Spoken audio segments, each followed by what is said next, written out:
ಬರ್ತೀಯನ ಪಾಲ್ಸ್ಗೆ ಹೋಗೋಣ? ಫಾಲ್ಸ್ಗಾ?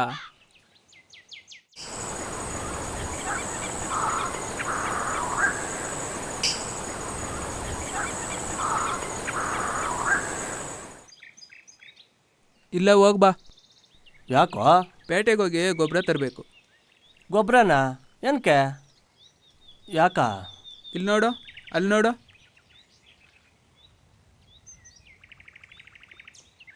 ಅದು ಚೆಂದಾಗದೆ, ಇದ್ಯಾಕ? ನೋಡು, ಎಲ್ಲ ಈ ನೀಲಗಿರಿ ಮಹಿಮೆ. ಇದೇನು ಮಾಡ್ತೋ? ಒಂದು ನೀಲಗಿರಿ ಮರ ವರ್ಷಕ್ಕೆ 18ರಿಂದ 20,000 ಲೀಟ್ರ್ ನೀರು ಕುಡಿಯುತ್ತೆ. ಇನ್ನು ಭೂಮಿಯಲ್ಲಿ ನೀರಿರು ಅಂದರೆ ಎಲ್ಲಿರುತ್ತೆ? ಅರ್ಥ ಆಯ್ತಾ? ಹಂಗ? ಅಷ್ಟೇ ಅಲ್ಲ, ಬಾಯಲ್ಲಿ ತೋರಿಸ್ತೀನಿ. ಇಲ್ಲಿ ನೋಡು, ಇದ್ರಿರೋ ಜಾಗದಲ್ಲಿ ಒಂದು ಉಳ್ಕಡ್ಡಿನೂ ಮಳೆಯಲ್ಲ. ಹೌದೇ? ಇವ್ರಿಗೆ ಎಷ್ಟು ಸಲ ಹೇಳಿದ್ರೂ ಹೊಲ್ದ ಪಕ್ಕದಲ್ಲಿ ನೀಲಗಿರಿ ಮರ ಕಿತ್ತಾಕ್ಬಿಟ್ರಿ ಅಂದರೆ ಕೇಳೋದೇ ಇಲ್ಲ.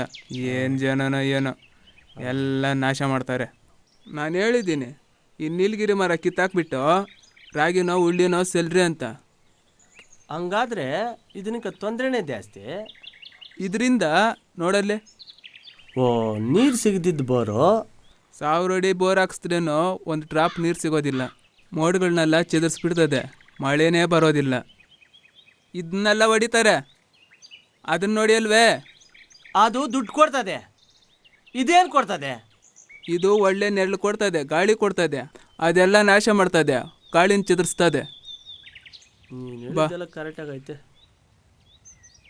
ಇಲ್ಲಿ ನೋಡು, ಇದು ಬೆಳೆ ಎಷ್ಟು ಚೆನ್ನಾಗೈತೆ ನೋಡ್ತಾ, ಅದೆಲ್ಲ ಗಬ್ಬೆದ್ದೋಗೈತೆ.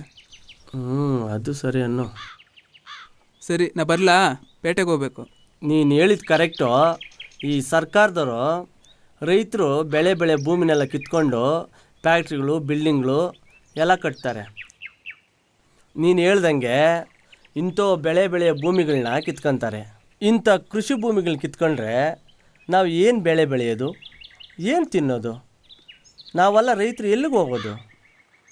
ನೋಡೋ, ಆ ಥರ ಭೂಮಿಗಳನ್ನೆಲ್ಲ ಹಂಗೆ ಬಿಡ್ತಾರೆ. ಸರಿ, ಟೈಮ್ ಆಯ್ತು, ನಾನು ಬರಲಾ?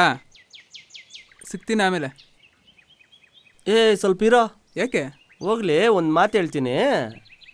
ಅವರು ಮಾಡಿದ್ದೇನೋ ತಪ್ಪು, ನೀನು ಮಾಡೋದು ಸರಿನಾ? ನಾನಾ ಏನು ಮಾಡಿದೆ? ನೀನು ರಾಸಾಯನಿಕ ಗೊಬ್ಬರ ಹಾಕೋದು ತಪ್ಪು ತಾನೇ? ಎಲ್ಲರೂ ಅದನ್ನೇ ತಾನೇ ಹಾಕೋದು. ಅವ್ರು ಮಾಡೋ ತಪ್ಪು ನೀನು ಯಾಕೆ ಮಾಡ್ತೀಯಾ? ನನಗೇನೂ ಅರ್ಥ ಆಗಲಿಲ್ಲ. ಹೌದಾ? ಬಾ ಹೇಳ್ತೀನಿ. ಇನ್ನು ಚಾನ ದೊಡ್ಡ ಕತೆಗಳೇ ಅವೆ.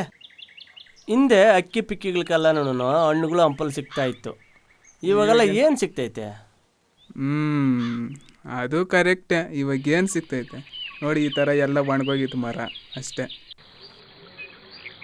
ನೋಡು, ಬೀಜ ಹಾಕಿದ್ರೆ ಸರಿಯಾಗಿ ಮೊಳಕೆ ಬರಲ್ಲ, ಏನೂ ಇಲ್ಲ, ಎಲ್ಲ ಕಲಬೆರಕೆ. ಇನ್ನೂ ಏನೇನು ಮಾಡ್ತಾರಪ್ಪ ಈ ಜನಗಳ ದುಡ್ಡುಗೋಸ್ಕರ. ತಿಕ್ಕಲ್ ತಿಮ್ಮ, ದುಡ್ಡೇನೋ ಎಲ್ಲ ಜನಗಳನ್ನ ಹಾಳು ಮಾಡೋದು. ದುಡ್ಡಿಂದ ನೆಲ ಜಲ ಎಲ್ಲ ಹಾಳಾಗ್ತದೆ. ಬಾ, ಇಲ್ಲಿ ಕೂತ್ಕೋ ಬಾ, ಎಲ್ಲ ಹೇಳ್ತೀನಿ, ಕೂತ್ಕೋ ಬಾ. ನೋಡಿಲ್ಲಿ ನೋಡು, ರಾಸಾಯನಿಕ ಗೊಬ್ಬರ ಹಾಕವ್ರೆ ನೋಡು, ಎಷ್ಟು ಹಾಕವ್ರೆ ನೋಡು. ಇದರಿಂದ ಏನೇನು ಆಗ್ತದೆ ಗೊತ್ತಾ?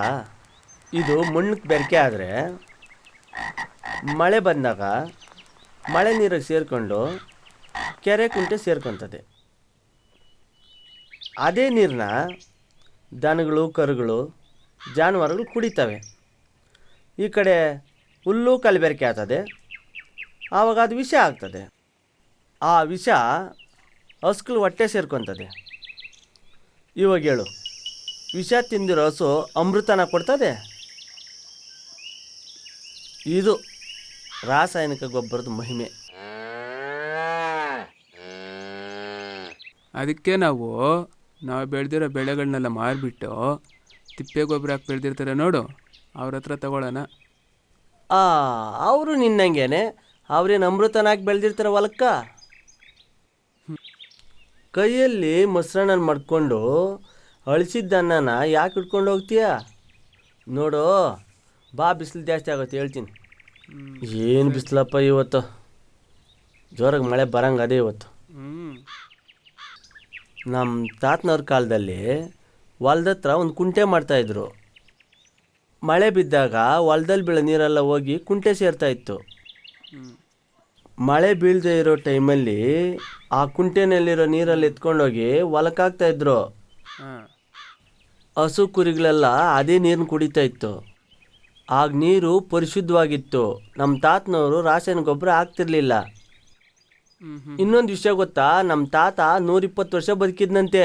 ಹಾಂ ಆಗಿನ ಕಾಲದಲ್ಲಿ 100 ವರ್ಷ ಬದುಕಿದ್ರು ಗಟ್ಟಿಮುಟ್ಟಾಗಿರ್ತಾ ಇದ್ರಂತೆ. ಹೌದಾ? ಜ್ವರ ಅಂತ ಸಣ್ಣ ಪುಟ್ಟ ಕಾಯಿಲೆ ಬಿಟ್ರೆ ಬೇರೆ ಯಾವುದೇ ಕಾಯಿಲೆ ಬರ್ತಾ ಇರಲಂತೆ. ಓ ಯಾಕಂದ್ರೆ ನೀರು ಗಾಳಿ ಅಷ್ಟು ಪರಿಶುದ್ಧವಾಗಿ ಸಿಗ್ತಾ ಇತ್ತಾಗ. ಹ್ಞೂ ಈಗ ಎಲ್ಲ ಕಲಬೆರಕೆ. 20 ವರ್ಷ ಆದರೆ ಸಾಕು, ಶುಗರು ಜಾಂಡಿಸು ಅದು ಇದು ಬಂದು ಜನ 50 ವರ್ಷ ಆಗಷ್ಟರಲ್ಲಿ ಸತ್ತೋಗ್ತಾರೆ. ನೀರು ಗಾಳಿ ಭೂಮಿ ಎಲ್ಲಿ ಶುದ್ಧವಾಗಿರುತ್ತೋ ಅಲ್ಲಿ ಯಾವುದೇ ಕಾಯಿಲೆಗಳು ಬರಲ್ಲ. ನೀರು ಗಾಳಿ ಭೂಮಿ ಎಲ್ಲಿ ಶುದ್ಧವಾಗಿರಲ್ವೋ ಅಲ್ಲಿ ನಾವು ಏನೇ ಟೆಕ್ನಾಲಜಿ ಉಪಯೋಗಿಸಿದ್ರು ಎಲ್ಲ ಹಾಳೇನೆ. ಇದು ನಮ್ಮ ಜನರಿಗೆ ಅರ್ಥ ಆಗಲ್ಲ. ಉದಾಹರಣೆ ಒಂದು ಹೇಳ್ತೀನಿ ಕೇಳು.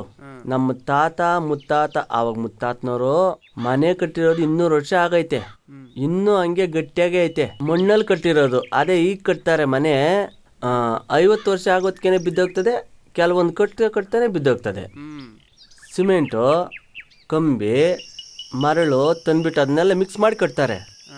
ಅದಕ್ಕೆ ಲೈಫ್ ಇಲ್ಲ. ನಾನು ಹೇಳಿದ ಪರಿಸರ ಚೆನ್ನಾಗಿದ್ಬಿಟ್ರೆ ಯಾವ ಕಾಯಿಲೆನೂ ಬರಲ್ಲ, ಯಾವ ಡಾಕ್ಟ್ರು ಬೇಡ. ಹೌದಾ? ಅದಕ್ಕೆ ನೀರು ಗಾಳಿ ಭೂಮಿ ಎಲ್ಲಿ ಶುದ್ಧವಾಗಿರುತ್ತೋ ಅದೇ ಸ್ವರ್ಗ, ಎಲ್ಲಿ ಶುದ್ಧವಾಗಿರಲ್ವೋ ಅದೇ ನರಕ. ಅದಕ್ಕಿಂತ ನರಕ ಬೇರೆ ಯಾವುದೂ ಇಲ್ಲ. ಅಣ್ಣ ನೀನು ಹೇಳಿದ್ದು 100% ನಿಜ ಅಣ್ಣ. ನಮ್ಮ ಅಪ್ಪನಿಗೆ ಹೇಳ್ತೀನಿ, ಇನ್ಮೇಲೆ ನಾವು ರಾಸಾಯನಿಕ ಗೊಬ್ಬರ ಬಳಸೋದಿಲ್ಲ. ಹೆಂಗೋ ಗೊಬ್ಬರ ತರೋದು ಕ್ಯಾನ್ಸಲ್ ಆಯ್ತಲ್ಲ, ನಡಿ ಪಾಲ್ಸ್ಕೋಗೋಣ. ಹಾಂ ನಡಿ ಹೋಗೋಣ.